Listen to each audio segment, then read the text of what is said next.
एक बड़ा झटका लगा है अदालत से, कोर्ट से। सीबीआई और ईडी जैसी जांच एजेंसियों की कार्यशैली किस तरीके से कोर्ट में लगातार घेरों में रही है, उसका आज एक बड़ा परिणाम दिखाई पड़ा है जब सीबीआई ने दिल्ली शराब घोटाले में सीबीआई की विशेष अदालत ने अरविंद केजरीवाल, मनीष सिसोदिया समेत सभी 23 अभियुक्तों को बरी कर दिया और बताया कि सीबीआई के आरोपों में कोई दम नहीं है। पूरी तरीके से खारिज कर दिया और ये कहा कि इसमें किसी तरह का कोई मामला नहीं बनता है। जो आरोप लगाए हैं वो आरोप बिल्कुल बेबुनियाद है, उनमें कोई उसका ग्राउंड ही नहीं है। पूरी डिटेल क्या कुछ है इस पर हम लोग बात करेंगे, लेकिन एनडीए को, भारतीय जनता पार्टी को एक बड़ा झटका लगा है दक्षिण भारत में। दक्षिण में अपनी पैठ बढ़ाने की वो दूसरी पार्टियों की मदद से वहाँ पर जिस तरीके से घुसने की कोशिश कर रही है, उसकी कोशिश में ज़बरदस्त एक झटका लगा है जब एआईडीएमके के नेता और तमिलनाडु के पूर्व मुख्यमंत्री पनीर सेल्वम शामिल हो गए डीएमके में, यानी सत्तारूढ़ पार्टी में, डीएमके में। और वहाँ इससे निश्चित तौर पर बीजेपी की कोशिशों को एक बहुत बड़ा झटका है, क्योंकि एआईएडीएमके एनडीए का हिस्सा रही है और पनीर सेल्वम भी भारतीय जनता पार्टी के बड़े करीबी समझे जाते रहे हैं। क्या होगा और किस तरीके से इस पर प्रतिक्रियाएं आ रही हैं, इस पर हम लोग बात करेंगे। लेकिन बात करते हैं पहले दिल्ली की राउज एवेन्यू कोर्ट की, जो सीबीआई की विशेष अदालत, जिसमें दिल्ली में शराब नीति को लेकर उस समय के मुख्यमंत्री दिल्ली के यानी अरविंद केजरीवाल और डिप्टी सीएम मनीष सिसोदिया पर जो आरोप लगे थे वो कोर्ट में पूरी तरीके से धराशायी हो गए। क्या कुछ कहा है वकील ने, केजरीवाल के वकील ने, इस केस के खारिज होने के बाद? उनको सुन लेते हैं, उसके बाद देखते हैं कि अरविंद केजरीवाल की क्या प्रतिक्रिया रही इस फैसले पर।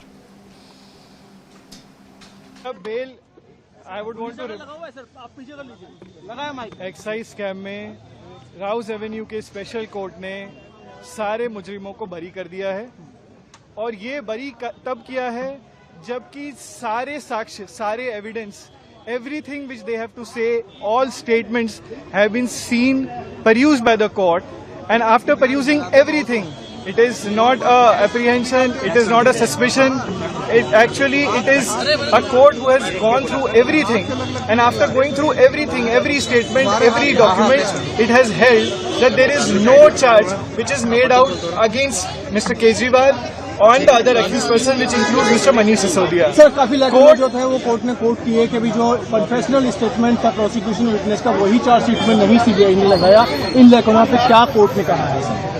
I would not go to everything, but court ने एक रिमार्क किया है कि court during the proceedings in charge had asked for the confessional statement which was made in 3064. The investigating officer perhaps had stated that it is not with him. The court has noted that in the sealed cover it is very much there. It was a copy which was given to him, and that statement was never produced in the charge sheet. And in fact, there were various statements which are taken even after the confessional statement, which the court had said that you can't do it once there is a full disclosure made in the confessional statement, which is not produced in the charge sheet. How can you take other statements? Apart from that, the court has very emphatically stated that the rule of law has. तो ये वकील विवेक जैन है, कह रहे हैं कि excise scam में Rouse Avenue के स्पेशल कोर्ट ने सभी मुजरिमों को बरी कर दिया है। उन्होंने बरी तब किया है जब सभी साक्ष्य और सभी स्टेटमेंट कोर्ट द्वारा देखे गए थे। उन्होंने माना, यानी कोर्ट ने माना कि अरविंद केजरीवाल और मनीष सिसोदिया के खिलाफ कोई आरोप नहीं है। सीबीआई का आरोप था कि जो पॉलिसी बनाई गई थी उसमें पूरी तरह से हेरफेर किया गया था, उसमें नकली डॉक्यूमेंट्स जोड़े गए थे, लेकिन कोर्ट ने कहा कि ये सब फर्जी है, गलत है। यानी सीबीआई को पूरी तरीके से जो आरोप लगाए थे उसको खारिज कर दिया। बड़ा झटका है। 23 अभियुक्त इसमें कुल मिलाकर बनाए गए थे, जिनमें मुख्यमंत्री अरविंद केजरीवाल और मनीष सिसोदिया भी। आपको याद होगा कि दिल्ली चुनाव से पहले मनीष सिसोदिया तो पहले ही गिरफ्तार हुए थे। दिल्ली चुनाव से पहले अरविंद केजरीवाल को भी गिरफ्तार किया गया था लंबे समय तक, माफ कीजिएगा, लोकसभा चुनाव के पहले, और लंबे समय तक वो रहे, जेल में रहे, और मनीष सिसोदिया भी रहे। तो ये सीबीआई और ईडी की कार्यशैली को लेकर सवाल उठते ही रहे हैं। कोर्ट में कई बार इन दोनों ही जो ये संस्थाएं हैं, चाहे वो सीबीआई हो, ईडी हो, इनकम टैक्स हो, इनको कोर्ट से कई बार झटका मिला है, लेकिन ये तो बहुत बड़ा झटका है और सीधे सीधे पूरा केस ही खारिज कर दिया। अमलेंदु जी। बिल्कुल समीर जी, और इसी सीबीआई के केस के आधार पर ईडी ने किस किया हुआ है? तो उसका खारिज ही होना है। हाँ, वो खारिज ही होना है इसको लेकर। और यही जो थी दलील ईडी जो थी अपने उसमें देती थी कि साहब सीबीआई ने भी केस दाखिल किया हुआ, 100 करोड़ का बताया जा रहा था। लेकिन समीर जी चलिए ठीक है, जो खारिज हुआ मुझे लगता है कि अरविंद केजरीवाल को इनाम मिला है इंडिया गठबंधन से अलग होने का। हाँ, वो सोशल मीडिया पे इस फैसले के बाद ही चर्चा होने लगी थी कि भाई सीबीआई ने केस खारिज हुआ, उसकी बदनामी हुई, इतनी बड़ी संस्था की बदनामी हो रही है वो अलग बात है, लेकिन उसका जो मकसद था, जो उसको करना था, उसमें तो कामयाब रही। उसमें वो कामयाब रही। और ये कहा भी था अरविंद केजरीवाल ने लोकसभा चुनाव से पहले, उनका इंटरव्यू हमारे editor in chief Rajeev Ranjan ji ने लिया था, और उसमें कहा भी था कि उनके ऊपर दबाव है कि वो इंडिया गठबंधन छोड़ के मतलब इंडिया गठबंधन छोड़ दें, ये दबाव था। तो वो केजरीवाल ने इस बात को स्वीकार किया। तो इसका मतलब ये है कि ये दबाव बनाया जा रहा था इस केस के जरिए कि भाई आप इंडिया गठबंधन छोड़ दीजिए और तो आपके केस जो है ये खत्म कर दिए जाएंगे। तो ये साफ तौर पर देखने में समीर जी आया है। अब ये चर्चा खूब चल रही है कि इंडिया गठबंधन छोड़ने का इनाम जो है वो अब अरविंद केजरीवाल को मिल गया है। जी बिल्कुल, अब जो कुछ भी है उस पर प्रतिक्रियाएं निश्चित तौर पर आएंगी, लेकिन बहुत कुछ सोशल मीडिया पर प्रतिक्रियाएं आनी शुरू हो गई हैं। बहरहाल अरविंद केजरीवाल क्या कह रहे हैं, बड़े भावुक हो गए, रोने लगे जब ये इस फैसले के बाद मीडिया ने उससे बातचीत की। एक बार सुनते हैं क्या कह रहे हैं। पिछले कुछ सालों से भारतीय जनता पार्टी जिस तरह से शराब घोटाला कर रही थी और हमारे ऊपर आरोप लगा रही थी, आज कोर्ट ने सारे आरोप खारिज कर दिए और जितने भी एक्यूज्ड थे सबको डिस्चार्ज कर दिया। हम हमेशा कहते थे सत्य की जीत होती है, हमें भारतीय न्याय प्रणाली पे भरोसा है। मुंह पे जा रहे सर के माइक नीचे। मैं जज साहब का बहुत बहुत शुक्रिया अदा करता हूं जिन्होंने हमारे साथ न्याय किया, सत्य की जीत हुई। मैं हमेशा कहता था कि भगवान हमारे साथ है। मोदी जी ने और अमित शाह जी ने मिलके आजाद भारत का सबसे बड़ा राजनीतिक षड्यंत्र रचा। आम आदमी पार्टी को खत्म करने के लिए आम आदमी पार्टी के सबसे बड़े 5 नेताओं को जेल में डाल दिया गया। यहां तक कि सिटिंग चीफ मिनिस्टर, जो आज तक भारत के इतिहास में कभी नहीं हुआ, सिटिंग चीफ मिनिस्टर को उसके घर से घसीटकर जेल में डाला गया और 6 महीने तक जेल में रखा गया। हमारे उप मुख्यमंत्री मनीष सिसोदिया जी, उनको लगभग 2 साल तक जेल में रखा गया। पूरा का पूरा फर्जी केस था। हमारे ऊपर कीचड़ फेंका गया। 24 घंटे टीवी चैनलों के ऊपर डिबेट चलते थे, खबरें दिखाई जाती थी केजरीवाल भ्रष्ट है, केजरीवाल भ्रष्ट है।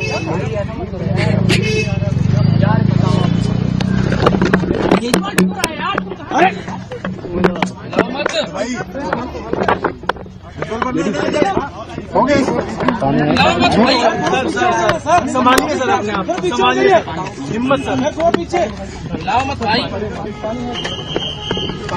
ये केजरीवाल भ्रष्ट नहीं है। मैंने केवल अपनी जिंदगी में ईमानदारी कमाई है। इन्होंने झूठा केस लगाया और आज ये साबित हो गया। कोर्ट ने कहा है कि केजरीवाल कट्टर ईमानदार है, मनीष सिसोदिया कट्टर ईमानदार है, आम आदमी पार्टी कट्टर ईमानदार है। मैं प्रधानमंत्री जी से कहना चाहता हूँ, सत्ता के लिए इस तरह से खिलवाड़ मत कीजिए देश के साथ, इस तरह से संविधान के साथ खिलवाड़ मत कीजिए। आपको तो बहुत भावुक हो गए। जाहिर सी बात है, मुख्यमंत्री रहते हुए गिरफ्तार किए गए, लंबे समय तक जेल में रखा गया, उनको बाद में उनकी पार्टी दिल्ली विधानसभा का चुनाव भी हार गई। ये सारी चीज़ें हुई और इसीलिए ये आरोप अब और पुख्ता हो रहे हैं कि कैसे जांच एजेंसियों का दुरुपयोग करती है भारतीय जनता पार्टी अपने पक्ष में, क्योंकि दिल्ली में सरकार बनाना उनका लक्ष्य था और ऐसा लगता है कि कामयाब हो गए। हालांकि यही कारण नहीं था, बहुत सारे कारण थे जिनकी वजह से दिल्ली चुनाव जीता गया। लेकिन विपक्षी नेताओं को कैसे डिफेम करना है, कैसे उनकी बदनामी करनी है, इसके लिए किसी भी हद तक जा सकते हैं और इन जांच एजेंसियों का सहारा लिया जाता है। तो उससे आज जब ये केस खारिज हुआ है और बहुत ही एक सख्त टिप्पणी की है, ये भी कहा है अमलेंदु जी कोर्ट ने, अदालत ने, राउज एवेन्यू कोर्ट ने, कि जिन अधिकारियों ने इन्वेस्टिगेट किया है, जांच की है, अब उनकी जांच होनी चाहिए। कि ये सब क्या कर रहे थे, किसके दबाव में ये फर्जी मुकदमे, फर्जी कहानी गढ़ी जा रही थी? बिल्कुल समीर जी, ये जो आदेश है कोर्ट का, ये आदेश में है तो इसका मतलब जांच होगी। हालांकि खबर ये आ रही है कि सीबीआई जो है हाई कोर्ट में इसकी अपील करेगी। अब अपील कुछ भी आप करते रहिए, लेकिन जो बेस है जहां से आपका, वो बेस खराब हो गया और ये साफ समझ में आ गया कि इसके पीछे मकसद जो था वो पॉलिटिकल बॉसेस को खुश करना था। और अभिषेक मनु सिंह भी जब अदालत में, शीर्ष अदालत में तर्क दे रहे थे, वहां भी तब भी उन्होंने यही बातें सब कही थी, लेकिन हाईकोर्ट ने खारिज कर दिया था समीर जी, नहीं सुना था। हाईकोर्ट की अपनी दलीलें थी, तो हाईकोर्ट अब क्या करता है वो देखा जाएगा। लेकिन सुप्रीम कोर्ट में अगर तक ये मामला पहुंचेगा तो फिर वहां सीबीआई को मुंह की खानी पड़ेगी। लेकिन अगर राउज रेवेन्यू कोर्ट ने कहा है कि इसकी जांच होनी चाहिए और इसकी अगर जांच होती है तो ये अब कान खड़े हो जाएंगे एजेंसीज के कि भाई आप अपने पॉलिटिकल बॉसेस के इशारे पर अगर इस तरीके के राजनीतिक प्रतिद्वंदियों को फंसाने का काम करेंगे तो आपके खिलाफ भी कार्रवाइयां हो सकती हैं। और मुझे लगता है समीर जी कि भारतीय जनता पार्टी ने एक अपने पैरों पर बड़ी कुल्हाड़ी मार ली है। अभी तक उसका जो दबाव न्यायपालिका के ऊपर था और न्यायपालिका जो एक के ऊपर जो डर देखा जा रहा था, जो जनता की समझ आ रही थी कि न्यायपालिका डरी हुई है सरकार से, वो इसलिए समझाता था कि सीजेआई को जिस तरीके से लक्षित करके कहा गया जस्टिस संजीव खन्ना को कि गृहयुद्ध भड़का रहे हैं तो इसके लिए जिम्मेदार हैं, दूसरे सीजेआई पर चप्पल फेंकी गई। तो जब सीजेआई के ऊपर इस तरीके के आरोप लगे और अदालतों के अंदर चप्पल फेंकी जाने लगे तो जाहिर सी बात है कि निचली अदालतें भी खौफ में आ जाएंगी। लेकिन जिस तरीके से भारतीय जनता पार्टी की सरकार ने एनसीईआरटी के जरिए हमला किया न्यायपालिका के ऊपर, तो अब न्यायपालिका को भी ये समझ में आने लगा कि अरे ये तो हमारे अस्तित्व पर ही हमला कर रहे हैं। समीर जी, पूरी लोकतांत्रिक व्यवस्था अगर टिकी हुई है तो आम आदमी की आखिरी आस जो है वो न्यायपालिका से है कि भाई सरकार जुल्म करेगी तो हम न्यायपालिका से जाकर न्याय ले सकते हैं। वो एक अलग मसला है कि कितने लोग सुप्रीम कोर्ट तक पहुंच सकते हैं, लेकिन फिर भी ये आशा रहती है कि हम सुप्रीम कोर्ट पहुंचेंगे तो हमको न्याय मिलेगा। लेकिन यही आम आदमी की जो आस थी वो खत्म की जा रही थी। तो अब न्यायपालिका से भी इस तरीके के फैसले अब आने लगेंगे तो सरकार को पीछे हटना पड़ेगा। वैसे भी अल्पमत की सरकार है, कब तक है कब तक नहीं कहा नहीं आ सकता, लेकिन अब ये एक चाबुक जो है सरकार के ऊपर चलना वो शुरू हुआ है। बिल्कुल अमलेंदु जी, जो आपने सुप्रीम कोर्ट के जजेस के खिलाफ आपने बात की, तो ये एक तरीके से टेस्टिंग फेज था और उसमें मनबड़ होती गई सरकार और आखिरकार एनसीईआरटी के किताब में सीधे सीधे न्यायपालिका में भ्रष्टाचार का पाठ पढ़ाना शुरू कर दिया गया बच्चों को। लेकिन यही कदम ऐसा लगता है कि उस पर भारी पड़ गया और आज के इस फैसले में भी उस कहीं न कहीं उसका एक प्रभाव दिखाई पड़ रहा है अदालतों में भी। लेकिन ये पहले ही लग रहा था, जैसा कहा जा रहा था, कि इसमें बहुत ज़्यादा मजबूत तर्क नहीं है इन आरोपों में जो सीबीआई ने लगाए हुए हैं।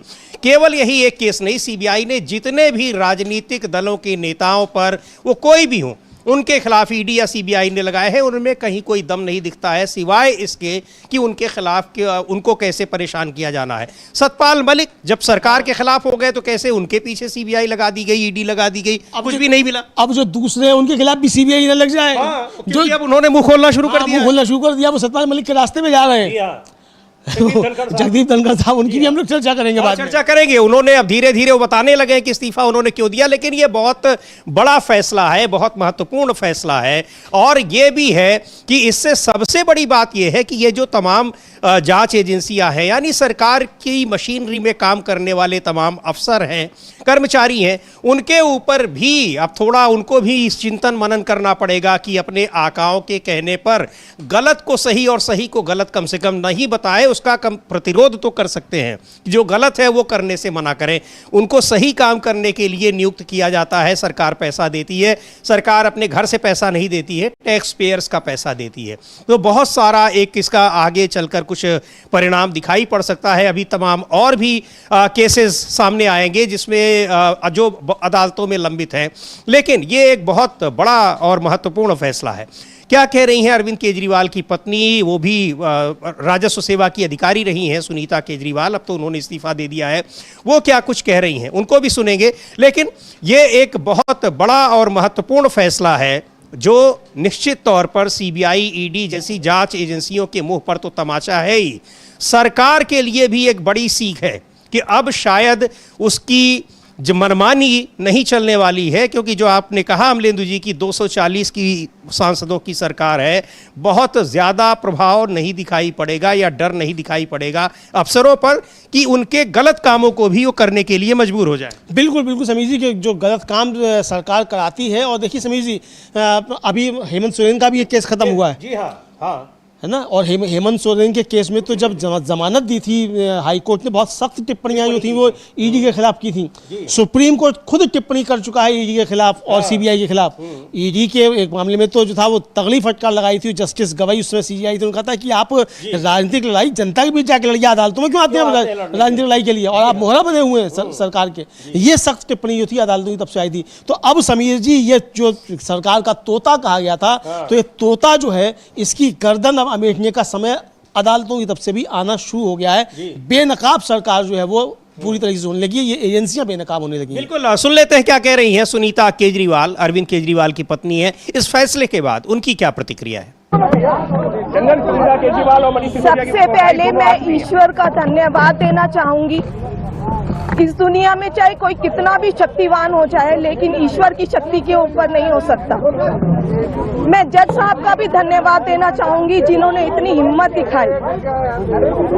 अरविंद जी ने पूरा जीवन ईमानदारी से जिया है और उनका एक ही ध्येय है कि ये देश खूब तरक्की करे। लेकिन इन लोगों ने अपने सत्ता के लालच में पिछले इतने सालों से हमारे ऊपर झूठी एलिगेशंस लगाई, हमारे को तड़पाया, हमारे को, अरविंद जी को, उनके साथियों को जेल में भेजा, बहुत कष्ट दिया। लेकिन मुझे विश्वास था कि ईश्वर हमारा साथ देंगे, सच की जीत होगी। मैं अपने उन साथियों का भी धन्यवाद देना चाहूंगी जो इस समय में हमारे साथ रहे। सबका बहुत बहुत धन्यवाद, शुक्रिया। सुनीता जी, आरोप ये लगा था कि भ्रष्टाचार का मामला है और पूरा चुनाव उसी मुद्दे पर लड़ा गया था और सिटिंग मुख्यमंत्री थे जब उनको जेल भेजा गया। आप लोग ही न्याय दीजिए, बताइए कि किसका भ्रष्टाचार था, सत्ता के लालच का भ्रष्टाचार था या इस सबके बीच में एक और देखिए। तो ये कि वहाँ उनकी पत्नी है सुनीता केजरीवाल कह रही कि हमको पता था और किस तरीके से इसके पीछे राजनीतिक मकसद था, राजनीतिक दुर्भावना के मकसद से ये केस लागू किया गया था। बहरहाल कहा है सीबीआई ने कि उसको अभी हाई कोर्ट में चुनौती देगा, लेकिन सीबीआई की विशेष अदालत ने इसको जिस तरीके से जिन टिप्पणियों के साथ खारिज किया है और यह भी कहा है कि जिन लोगों ने इसकी जांच की है, जिन अफसरों ने, उनकी भी जांच कराई जाए। इससे ये साफ साबित होता है कि अदालत को पूरी तरीके से फर्जी केस ये महसूस हुआ, पता लगा। अमलेंदु जी, बिल्कुल, अदालत को पूरा केस जो है फर्जी महसूस हुआ, ये साफ तौर पर समीर जी समझा जा सकता है। और ये जो अदालत ने ये जो सिफारिश की है कि भाई जिन अधिकारियों ने इसकी जांच की है उनके खिलाफ विभागीय जांच की जाए, ये सिफारिश की अपने आदेश में, तो समीर जी ये समझा जा सकता है कि बहुत ही फर्जी केस जो है ये अदालत को समझ में आया। और अरविंद केजरीवाल कह रहे हैं कि अदालत ने कहा कि केजरीवाल और मनोज सिसोदिया कच्चा ईमानदार हैं। अब अदालत ने ये कहा ना कहा कच्चा ईमानदार है, लेकिन ये शब्द तो राजनीतिक शब्द हैं, केजरीवाल के अपने शब्द हैं। लेकिन अदालत ने ये जो पाया है कि भाई इनके खिलाफ विभागीय जांच की सिफारिश की है, ये बहुत बड़ा संकेत है समीर जी कि अब इन अधिकारियों को, इन एजेंसियों को सतर्क हो जाना चाहिए समीर जी। एक जो एक्स सीबीआई चीफ हैं, जो मोदी जी के बड़े नजदीकी समझे जाते थे, वो आजकल बहुत फायर है सरकार के ऊपर। नागेश्वर राव साहब अभी जाके वो शंकराचार्य से भी मिले थे, वो भी चर्चा करेंगे हम लोग शंकराचार्य की भी। तो ये बहुत सारी चीजें सामने आने लगी, तो सतर्क हो जाना चाहिए अधिकारियों को कि ये अल्पमत की सरकार आपसे जिस तरीके से काम ले रही है, कल को सरकार बदलेगी तो आपके ऊपर मुसीबतें आ सकती हैं। सरकार के टूल मत बनिए, आपने संविधान की शपथ ली है, संविधान के अनुसार काम कीजिए। सीधी सीधी बात यह है, सरकार आज है कल चली जाएगी। मोदी जी आज प्रधानमंत्री हैं, कल नहीं रहेंगे, लेकिन जब दूसरा कोई आएगा तो आपके ऊपर संकट खड़ा हो सकता है। राहुल गांधी पहले कह चुके हैं कि कहा उन्होंने था इनके संदर्भ में, चुनाव आयुक्तों के संदर्भ में, कि आप कहीं भी होंगे आपको हम खींच कर लाएंगे। तो लेकिन ये बात इन अधिकारियों पर भी लागू होती है, तो बहुत संभल कर काम करिए, राजनीतिक बॉसेस के टूल मत बनिए, संविधान के अनुसार काम करिए। सुप्रीम कोर्ट भी आपसे यही कह रहा है। जी बिल्कुल। और इस मामले में अमलेंदु जी, तेलंगाना की वहाँ पर जो नेता हैं के कविता, उनको भी इस मामले में अभियुक्त बनाया गया था। उनके वकील हैं नीतेश राणा, उनको सुनते हैं वो क्या कह रहे हैं। और आपको बता दें एक बार फिर कि सीबीआई कोर्ट ने जो दिल्ली की शराब नीति से संबंधित घोटाला था, शराब घोटाला नाम से जाना जाता है, जिसमें अरविंद केजरीवाल को जेल में जाना पड़ा था, उस मामले में जितने भी अभियुक्त थे, मनीष सिसोदिया, अरविंद केजरीवाल समेत 23 अभियुक्तों को बरी कर दिया है, बहुत सख्त टिप्पणियों के साथ। कि इस केस में कुछ भी नहीं था और उन अफसरों के खिलाफ जांच की सिफारिश की है, आदेश दिया है जिन्होंने इस मामले को इन्वेस्टिगेट किया कि कैसे आपने काम किया है, इस बात की जांच की जाएगी किसके दबाव में ये काम कर रहे थे। सुन लेते हैं नितेश राणा को, जो कि कविता के वकील हैं। आपके जो क्लाइंट हैं अरुण रामचंद्र पिल्लई, उनको कोर्ट एंड के कविता, यस, एन के कविता, उन दोनों को डिस्चार्ज कोर्ट ने कर दिया है। उनका स्पेसिफिक रोल बताया गया था, उसके रोल पर कोर्ट ने क्या ऑब्जर्वेशन दी है? आज सबसे पहले तो मैं बता दूं, आज दिल्ली एक्साइज केस के ऊपर फ्रेमिंग ऑफ चार्ज के ऊपर जजमेंट आना था और ऑनरेबल कोर्ट ने आज सारे ही एक्यूज को डिस्चार्ज कर दिया इस ग्राउंड पे कि सीबीआई की इन्वेस्टिगेशन ठीक नहीं है, कोई भी मटेरियल नहीं है, कोई भी कोजेंट एविडेंस नहीं है जिसपे चार्ज फ्रेम किया जा सकता है। मैंने इस केस में के कविता जी और अरुण पिल्लई को रिप्रेजेंट किया और दोनों को डिस्चार्ज कर दिया। सर, एलिगेशन सीबीआई का ये भी था कि के कविता के बिहाफ पे उनका कोई जो एसोसिएट था, जो इसमें आरोपी था, वो साउथ लॉबी जो थी लिकर मैन्युफैक्चरर्स की, उसके साथ बातचीत में इन्वॉल्व थे। सर, साउथ लॉबी के वर्ड पे ही कोर्ट ने और जज साहब ने बहुत ऑब्जेक्शन किया कि ये वर्ड आया कहां से और किस तरह से ऐसे कंट्री को डिवाइड करने वाला वर्ड इस्तेमाल किया गया है। और कोई भी एविडेंस ना के कविता जी के खिलाफ और ना ही अरुण पिल्लई के खिलाफ कोर्ट सीबीआई ले आ पाई।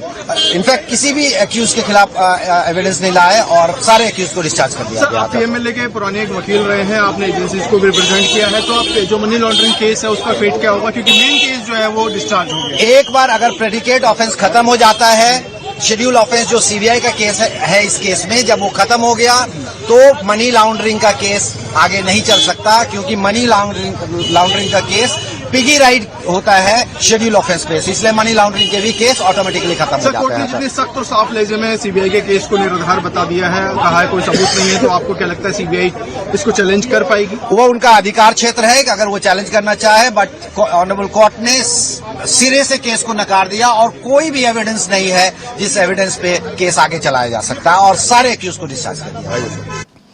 तो कह रहे सिरे से नकार दिया। और बड़ी महत्वपूर्ण बात इन्होंने कही अमलेंदु जी, इस मामले में एक बहुत शब्द बड़ा पॉपुलर हुआ था कि साउथ लॉबी, उसी का ये जिक्र कर रहे हैं एक तरीके से। अब कह रहे हैं नितेश राणा कि उनको पूरे दक्षिण भारत के लोगों को, व्यापारियों को एक तरीके से बदनाम करने की कोशिश की सीबीआई ने। और इस मामले में ईडी ने भी मामला केस दर्ज कर रखा है, लेकिन वो कह रहे हैं कि ये तो अब अपने आप खारिज हो जाएगा क्योंकि ईडी का पूरा केस ही सीबीआई के केस के आधार पर। समझिए, ये बात मैंने भी कही थी कि भाई ईडी ने जो केस दायर किया वो सीबीआई के केस के आधार पर किया और उसी आधार पर वो तो अपने आप ही खारिज हो जाएगा और जांच वहां भी होगी।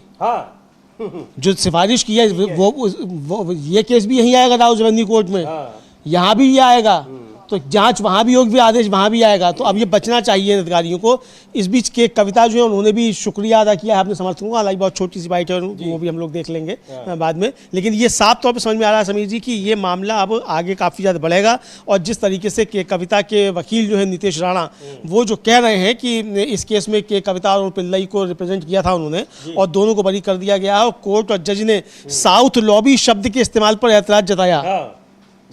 अच्छा, वो जो लॉबी जिसको बताया गया था वो तो बीजेपी एनडीए में शामिल हो गया है, सांसद है जिसके लिए इस्तेमाल किया गया था, तो इस पर उन्होंने एतराज जताया। और एक बार जब संबंधित अपराध हटा दिया जाता है तो मनी लॉन्ड्रिंग केस आगे नहीं बढ़ाया जा सकता, क्योंकि मनी लॉन्ड्रिंग केस तय अपराध पर ही निर्भर था, इसलिए मनी लॉन्ड्रिंग केस भी अपने आप हटा दिया गया है।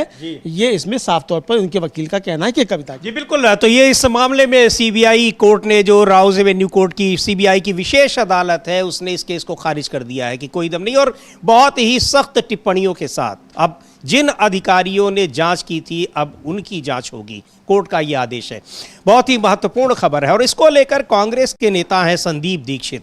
उनका ये कहना है कि सीबीआई ने ठीक से मामले को परसू ही नहीं किया, यानी उन्होंने इसको ठीक से नहीं किया है, या कुछ कुल मिलाकर उनका ये कहना है कि ये मामला इस तरीके से खारिज नहीं होना चाहिए। सुन लेते हैं संदीप दीक्षित, फिर बात करते हैं कि ऐसा वो क्यों कह रहे हैं।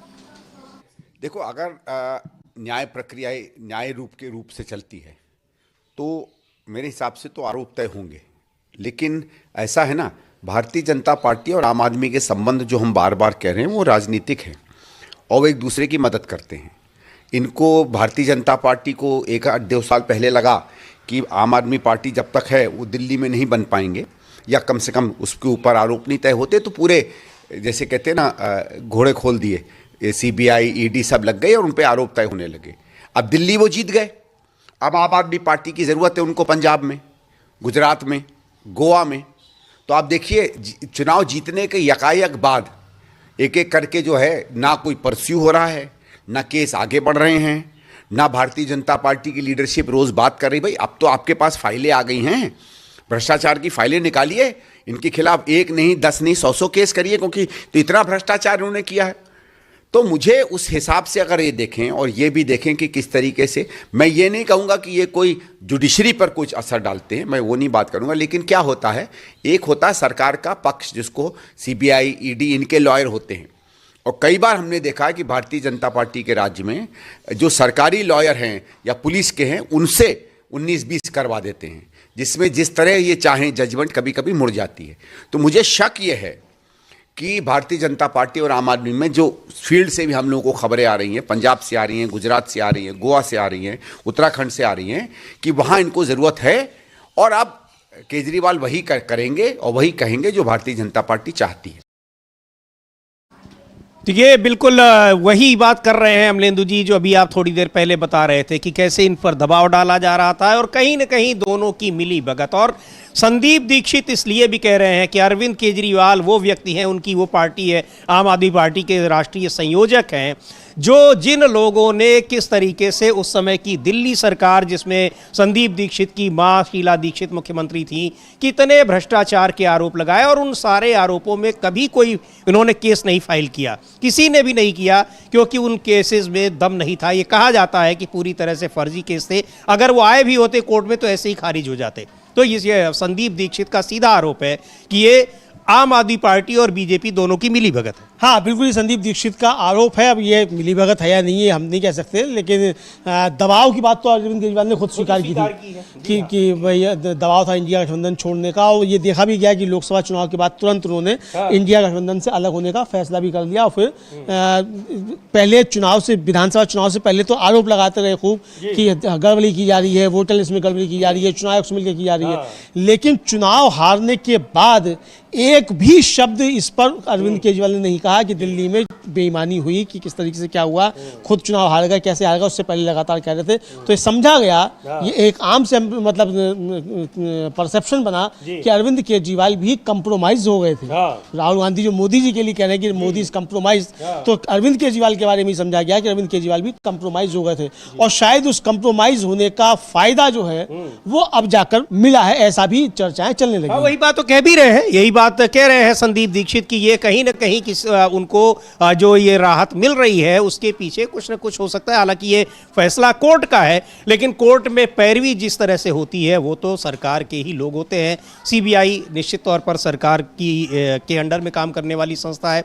बहरहाल एक बड़ी खबर है, बहुत ही महत्वपूर्ण खबर है कि इस पूरे मामले में जिसमें एक पूरी की पूरी पार्टी को ही भ्रष्ट कह दिया गया था, उस मामले में सीबीआई ने कहा कि यह पूरी तरह से फर्जी है। खैर, इधर एक और बड़ा झटका लगा है भारतीय जनता पार्टी को दक्षिण भारत में। वहां जिस तरीके से अपने पैर पसारने की कोशिश कर रही है, तो वहां एक बड़े नेता, AIADMK के बड़े नेता हैं, मुख्यमंत्री रह चुके हैं, वह तो पूर्व मुख्यमंत्री वहां की जो जयललिता थी उनके भी बेहद करीबी थे और भारतीय जनता पार्टी के भी बहुत करीबी माने जाते हैं। उन्होंने पार्टी छोड़ दी और वो शामिल हो गए हैं DMK में, और ये निश्चित तौर पर अब बीजेपी को बड़ा झटका है। DMK तो जाहिर सी बात है कि मजबूत होगी ही, लेकिन भारतीय जनता पार्टी की जो उम्मीदें थोड़ी बहुत रही होंगी, वैसे भी तमिलनाडु में कोई ऐसा असर नहीं है, लेकिन वो अपना असर बढ़ाने की कोशिश ज़रूर कर रही थी वहीं के स्थानीय नेताओं के जरिए।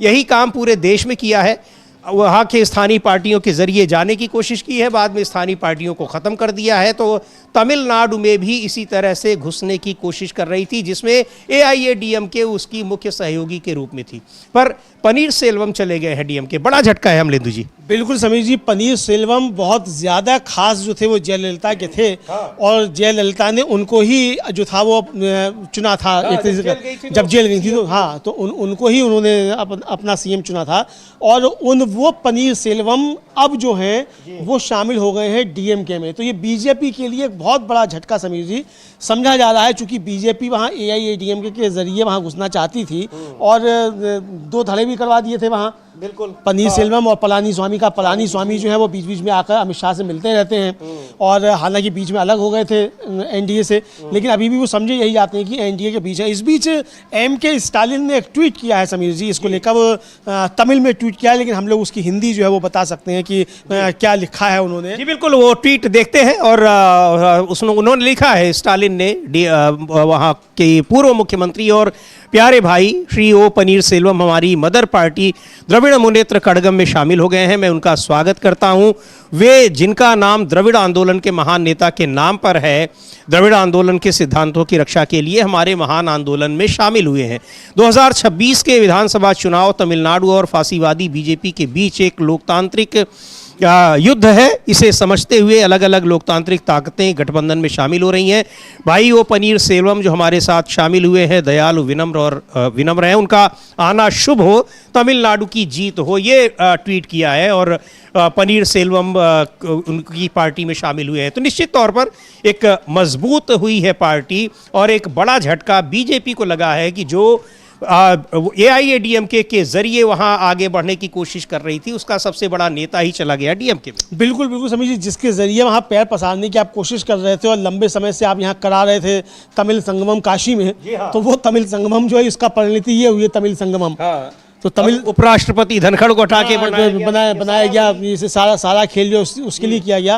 तो ये साफ तौर पर समझा जा सकता है कि ये खेल जो है बीजेपी का, ये अब उल्टा पड़ रहा है बीजेपी को। और वहाँ तो समीर जी मतलब बीजेपी विरोधी भावना बहुत तगड़ी है तमिलनाडु में।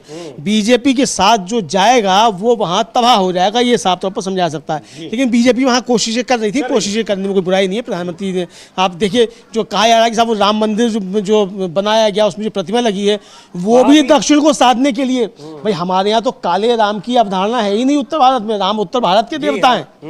तो वहां साधने के लिए जो है वो काली प्रतिमा जो है वो स्थापित की गई।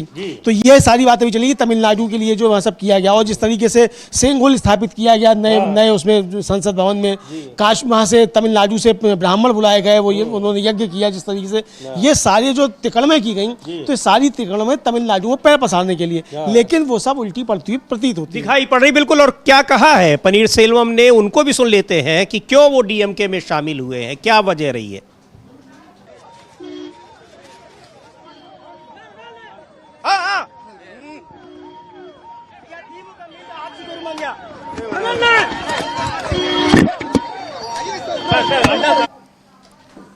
तो ये शामिल हुए हैं पनीर सेल्वम। उन्होंने कहा है कि जो डीएमके का शासन है, स्टालिन लोगों को अच्छा शासन दे रहे हैं और लोग इसे देख रहे हैं।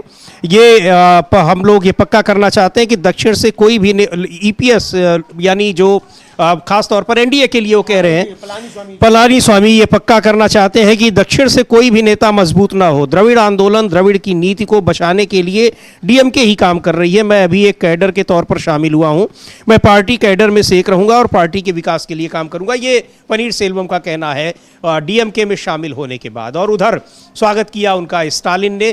तो ये एक बहुत मजबूती मिली है डीएमके को, सत्तारूढ़ पार्टी को।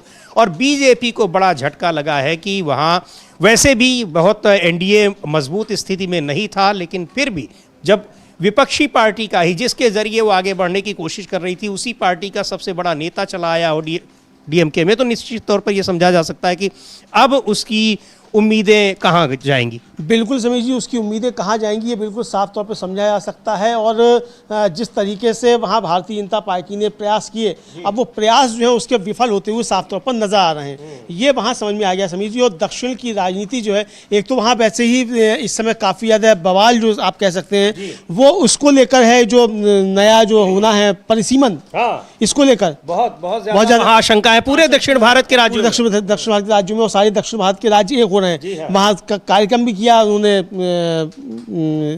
स्टालिन ने, और दौरे किए इन्होंने तमाम राज्यों के। उसमें उड़ीसा से भी लोग पहुंचे, उड़ीसा भी चिंतित है, पश्चिम बंगाल भी इसको लेकर चिंतित है। तो यानी जो गैर हिंदी भाषी राज्य हैं, उनमें इस परिसीमन को लेकर, बीजेपी की रणनीति को लेकर पहले से ही काफी ज्यादा एक आशंकाएं व्यक्त की जा रही हैं। तो ऐसे में भारतीय जनता पार्टी के लिए एक बड़ा खतरा जो है वो अब फिर से नजर आने लगा। जी बिल्कुल। और कांग्रेस के नेता है प्रमोद तिवारी, राज्यसभा में उप नेता हैं सदन के, क्या कुछ कुछ कह रहे हैं। एनसीईआरटी की किताबों में जिस तरीके से घेरा गया है, घेरने की कोशिश की गई सुप्रीम कोर्ट को ही, यानी न्यायपालिका को, उस पर भी, और पनीर सेल्वम के डीएमके में शामिल होने पर भी। सुन लेते हैं प्रमोद तिवारी को, क्या कह रहे हैं। एनसीईआरटी की किताब में जुडिशियल करप्शन की बात की गई, अब उसको हटा दिया गया, वहां से किताबें वापसी मंगा ली गई। मंत्री खेद जता रहे हैं, यहां तक कि प्रधानमंत्री ने भी प्रधानमंत्री भी नाखुश हैं जो कुछ हुआ है इस चीज से। किस तरीके से आप देखते हैं, कांग्रेस की क्या प्रतिक्रिया? चार पाए पर देश का लोकतंत्र, न्यायपालिका उसका सबसे विश्वस्त और सम्मानजनक पाया है। डैमेज इज डन, नुकसान तो हो गया। आपने न्यायपालिका को कटघरे में खड़ा करके न्यायपालिका का अपमान तो कर दिया, और छोटे छोटे अधिकारियों के खिलाफ कदम उठाने की बात कर रहे हैं धर्मेंद्र प्रधान जी। अरे धर्मेंद्र प्रधान जी, आप क्या, मोदी जी जिम्मेदार है इसके लिए। जिस तरह से आरएसएस के लोग भर दिए गए हैं इन संस्थाओं में, वो विकृत कर रहे हैं इतिहास को, स्वतंत्रता संग्राम के इतिहास को विकृत कर रहे हैं। जिन्होंने स्वतंत्रता संग्राम को विरोध किया था, आपसे जुड़े हुए लोग, उनको हीरो बनाया जा रहा है, और जिन्होंने स्वतंत्रता संग्राम की लड़ाई लड़ी थी उन्हें विलेन बनाया जा रहा है। आप इतिहास बदल रहे हैं, और जब इतिहास बदलते हैं तो चूंकि एक गलत कदम उठ गया, जुडिशरी पे हमला हो गया, तो जुडिशरी ने संज्ञान ले लिया। मैं तो जुडिशरी से कहूंगा रोक लगाए कि जो इनके आरएसएस के लोग इन संगठनों में बैठ गए हैं, विकृत कर रहे हैं देश का इतिहास और वर्तमान, उनको निकाला जाए। और नैतिक जिम्मेदारी लेते हुए प्रधानमंत्री जी, शिक्षा मंत्री जी, आप अपने लिए क्या दंड निर्धारित करते हैं, बताइए।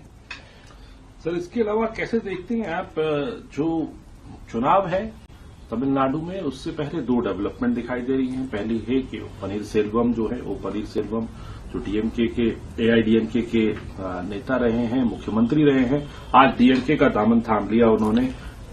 कैसे, किस तरीके से? देखिए, डीएमके और अन्ना डीएमके तब तक थी जब तक जयललिता जी थी। अब न उसका कोई अस्तित्व है, न कोई विचारधारा है, और एक खौफ भी है।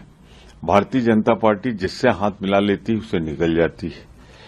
तो अगर द्रविड़ तमिलनाडु की शान, तमिलनाडु की आन बनाए रखनी है, आइडेंटिटी बनाए रखनी है, तो भाजपा को वहां से पूरी तरह खदेड़ना होगा। पनीर सेल्वम जी का स्वागत है, पर एक चीज तय हो गया, अब चुनाव तो मात्र औपचारिकता रह गई, चुनाव का परिणाम आ गया। तो प्रमोद तिवारी कह रहे हैं कि वैसे भी ये आईएडीएमके जब तक जयललिता थी तब तक उसका था, उस पार्टी की स्थिति थी, एग्जिस्टेंस था, वैसे भी कमज़ोर है। और दूसरा ये भी है कि भारतीय जनता पार्टी जिससे मिल जा रही है, तो पिछले 10-11 साल का इतिहास है कि वो क्षेत्रीय पार्टियां जिन्होंने भी हाथ मिलाया वो कई टुकड़ों में बंट गई और वहाँ बीजेपी जाकर मजबूत हो गई। वो चाहे महाराष्ट्र हो, चाहे हरियाणा हो, चाहे ओडिशा हो, चाहे जो भी तमाम क्षेत्रीय पार्टियां हों। हालांकि कुछ जगहों पर मजबूत नहीं हो पाए हैं, लेकिन कोशिश यही रही है। तो वहाँ भी यही लग रहा था, यही सोचकर गए होंगे पनीर सेल्वम की अब पार्टी का ही भविष्य नहीं रहा है। हाँ, बिल्कुल यही सोच के गए होंगे, पार्टी का ही भविष्य नहीं रहा है। और दूसरा है कि बीजेपी के साथ तमिलनाडु में जो लगेगा वो खत्म हो जाएगा। तो वो ये समझ रहे हैं अच्छे तरीके से कि अगर राजनीति में जिंदा रहना है तो बीजेपी से दूरी बनाकर रखनी है। और ये परिस्थितियां समीजी सभी राज्यों में होती चली जाएंगी। तमाम क्षेत्रीय दलों के सामने ये चीज़ें सामने आएंगी कि बीजेपी से अब अलग होना पड़ेगा, इनके साथ रहेंगे तो खत्म हो जाएंगे। अब नीतीश कुमार ने तो विधानसभा में कह दिया ये सरकार नहीं चलेगी, सुनवाया था हम लोगों ने। अब क्यों नहीं चलेगी, क्या चलेगी, तो नीतीश कुमार जाने, लेकिन विधानसभा में खड़े होकर कहा उन्होंने, और उसका खंडन अभी तक कोई नहीं आया है। सरकार नहीं चलेगी, ये कहा कि हम तो वही हैं जब 2002 में जो 2002 में थे। तो ये इसका मतलब कि नीतीश कुमार समझ रहे हैं कि सरकार नहीं चलेगी। कौन सी नहीं चलेगी, बिहार की नहीं चलेगी कि दिल्ली की नहीं चलेगी, ये नीतीश कुमार जाने, लेकिन विधानसभा में उन्होंने कहा। तो ये साफ तौर पे समझ में आ रहा है कि ये आ रहा है। अब देखिए कि अरविंद केजरीवाल भी बी टीम समझे जाते थे बीजेपी की, और बी टीम को ही सबसे पहले फांसा बीजेपी ने। मतलब इतना फांसा कि आपको जेल तक पहुंचा दिया। तो ये किसी के सगे नहीं है। हाँ, जब तक आप इनके काम के हैं। अब वो हम लोग अभी सुनेंगे, अब धीरे धीरे बोलना शुरू किया है धनखड़ साहब ने भी धीरे धीरे बोलना शुरू किया। तो जब तक आप इनके काम के हैं तब तक ये आपके साथ हैं, और जहां इनको लगा कि ये आपके काम के नहीं है तो सबसे पहले ये आपको ही निकालेंगे अपने उससे। तो ये साफ तौर पे इनकी रणनीति जो है ये इसको धीरे धीरे लोग समझने लगे कि ये किसी के भी सगे हैं नहीं। जी बिल्कुल। और इधर एक जो सीबीआई कोर्ट का जो फैसला आया है राउज एवेन्यू कोर्ट का दिल्ली का, जिसमें शराब घोटाले में सभी अभियुक्तों को बरी कर दिया है, उस पर आम आदमी पार्टी के नेता हैं गोपाल राय, उन्होंने एक प्रेस कॉन्फ्रेंस की, क्या कुछ कहा उन्होंने इस फैसले के बाद, जो पार्टी की आधिकारिक जो प्रतिक्रिया है उस पर उन्होंने बात की है, उनको सुन लेते हैं। ऐतिहासिक फैसला सुनाया है। जिस तरह से भारतीय जनता पार्टी की केंद्र सरकार ने, खुद प्रधानमंत्री जी ने, गृह मंत्री ने, पूरी भारतीय जनता पार्टी ने जिस तरह से फर्जी केस लगा करके दिल्ली के चुने हुए मुख्यमंत्री को उठा करके जेल में डाला, उप मुख्यमंत्री को उठा करके जेल में डाला, हमारे सांसद को उठा करके जेल में डाला, जिस तरह से आम आदमी पार्टी के तमाम नेताओं को फर्जी केस लगा करके शराब घोटाला, शराब घोटाला, शराब घोटाला का झूठा प्रोपेगेंडा फैला करके अत्याचार और संविधान लोकतंत्र की हत्या की गई। आज अदालत ने अपना फैसला सुना करके ये साफ संदेश दिया है कि सत्य परेशान हो सकता है, पराजित नहीं हो सकता। भारत के इतिहास में पहली बार चुने हुए मुख्यमंत्री को, प्रचंड बहुमत के मुख्यमंत्री को उठा करके जेल में डाल दिया गया, उप मुख्यमंत्री को उठा करके जेल में डाल दिया गया। आज अदालत ने साफ तौर पर कहा, सीबीआई ने जो कोर्ट के अंदर रिपोर्ट प्रस्तुत की उसमें कोई आधार नहीं है। साफ तौर पर आज अदालत के फैसले के बाद यह स्पष्ट हो गया है कि भारतीय जनता पार्टी की सरकार ने, प्रधानमंत्री ने फर्जी शराब घोटाला नहीं हुआ था, यह सीबीआई घोटाला हुआ था। एजेंसियों का दुरुपयोग करके 2 साल तक लगातार पार्टी को खत्म करने का षड्यंत्र हुआ, नेताओं को प्रताड़ित किया गया, जेल में तरह तरह के जितना भी परेशान किया जा सकता था परेशान किया गया, सत्ता का दुरुपयोग किया गया, झूठा प्रोपेगेंडा फैलाया गया। हजार बार प्रधानमंत्री से लेकर के और भारतीय जनता पार्टी के प्रवक्ताओं तक ने झूठ बोला इस देश के सामने। आज उन सारे षड्यंत्रों का, सारे झूठ का, सारे आरोपों का, सारे संविधान और लोकतंत्र की धज्जियां उड़ाने के षड्यंत्र का सामान्य अदालत के फैसले के बाद पर्दाफाश हुआ है। हम भारतीय जनता पार्टी से कहना चाहते हैं, हम देख रहे हैं कि जिस तरह से केंद्र की सरकार ने जिस तरह से षड्यंत्र करके हमारे पार्टी के राष्ट्रीय संयोजक को, पार्टी के तमाम नेताओं को फंसा करके आम आदमी पार्टी की आवाज को दबाने की कोशिश की, गुजरात के अंदर भी उसी तरह से भारतीय जनता पार्टी की सरकार लगातार फर्जी पे फर्जी मुकदमे लगा करके हमारे नेताओं को जेल में डालने की कोशिश कर रही है, आवाज को दबाने की कोशिश कर रही है। लेकिन हम भारतीय जनता पार्टी से कहना चाहते हैं, इनके सरकार से कहना चाहते हैं, काम करिए। देश में आपको काम करने का मौका है, सरकार ने काम करने का मौका जनता ने दिया है, काम करके राजनीति में आइए। ये सत्ता का दुरुपयोग करके, लोगों की आवाज को दबा करके, षड्यंत्र करके, एजेंसियों का दुरुपयोग करके आप अगर ये सोचते हैं कि हम पूरे देश को चुप कर देंगे, कोई बोलने वाला नहीं बचेगा, ऐसा नहीं होने वाला। अदालत की आज फैसले ने इस बात को साबित किया है कि देश के अंदर न्याय अभी जिंदा है। और ये जो फैसला आया है ये सिर्फ आम आदमी पार्टी के लिए नहीं, एक लोकतंत्र में एक उम्मीद लेकर के आया है, क्योंकि जिस तरह से इस सत्ता का दुरुपयोग हुआ है, आज अदालत के फैसले ने यह साबित किया है कि अदालत में न्याय अभी जिंदा है। और हमें भरोसा है कि ये उम्मीद भारत के अंदर जो लोकतंत्र पर संकट है उसके खिलाफ। तो ये गोपाल राय है, आधिकारिक रूप से जो आम आदमी पार्टी का बयान है इस फैसले पर, जिस तरीके से सीबीआई कोर्ट ने शराब घोटाले में सभी अभियुक्तों को बरी किया है, उस पर कह रहे हैं, बता रहे हैं कि ये पहले से ही पता था कि ये फर्जी केस है। लेकिन और महत्वपूर्ण बात कही कि सीबीआई घोटाला है, शराब घोटाला नहीं, नाम भी बदल दिया आप केस का इन्होंने कि शराब घोटाला, सीबीआई घोटाला। हाँ, सीबीआई घोटाला। और समझिए सीबीआई घोटाला अब समझा भी जा सकता है, इसलिए समझा जा सकता है चुप, तो अदालत कह रही है, अदालत कह रही है भाई इसकी जांच कराओ, जिन अधिकारियों ने इसकी जांच की उनकी जांच कराओ। तो अब जब अदालत ये कह रही है तो ये घोटाला जो कहा जा रहा है तो फिर ठीक समझा जाएगा समीर जी की घोटाला जो है इसको लेकर क्या है। अब समीर जी इसका पंजाब की राजनीति पर क्या असर पड़ेगा ये बहुत ज्यादा महत्वपूर्ण है, चूंकि अब दिल्ली के चुनाव तो हो चुके हैं। दिल्ली की राजनीति पे तो जो पढ़ना था पड़ गया, अब पंजाब बचा है, तो पंजाब की राजनीति पे क्या असर होगा। तो अभी हम लोगों ने संदीप दीक्षित को सुना, कांग्रेस के नेता हैं, कांग्रेस के ही पंजाब के अध्यक्ष हैं अमरिंदर सिंह राजा वारिग, वो इस पर क्या कह रहे हैं वो भी सुन लिया जाए कम से कम कि पंजाब की राजनीति पे क्या असर पड़ेगा। बिल्कुल, वो सुन लेते हैं। उसके पहले उनका आतिशी जो दिल्ली की पूर्व मुख्यमंत्री हैं उनका भी ट्वीट देख लेते हैं। उन्होंने भी इस फैसले पर प्रसन्नता जाहिर की है, क्योंकि अरविंद केजरीवाल जब जेल गए थे, हालांकि काफी दिन तक तो उन्होंने जेल से ही काम किया, लेकिन बाद में आतिशी को मुख्यमंत्री बनाया गया था। और आतिशी लिख रही हैं, सत्यमेव जयते, चाहे कितने भी झूठे आरोप लगाए, चाहे कितना अत्याचार किया, लेकिन आखिरकार सच की जीत हुई। आज पूरे देश के सामने है भाजपा का षड्यंत्र और अरविंद केजरीवाल की कट्टर ईमानदारी। और ये कट्टर ईमानदार शब्द भी अरविंद केजरीवाल का ही है, तो ये उनका कहना है कि उस कट्टर ईमानदारी पर एक मुहर लग गई है अदालत की। बहरहाल लेकिन एक बात है समीर जी, आतिशी का ये ट्वीट तो आया है लेकिन कोई मतलब बाइट जो है वो अभी तक नहीं आई है, हमने नहीं देखी, कम से कम अभी तक नहीं आई है। आएगी तो हम लोग उनको भी दिखाएंगे, लेकिन ये बताना जरूरी था। ये बिल्कुल सुनवाएंगे जरूर। लेकिन क्या कह रहे हैं पंजाब में वहां पर कांग्रेस के नेता कैप्टन अमरिंदर सिंह राजा वारिंग इस फैसले को लेकर, सुन लेते हैं।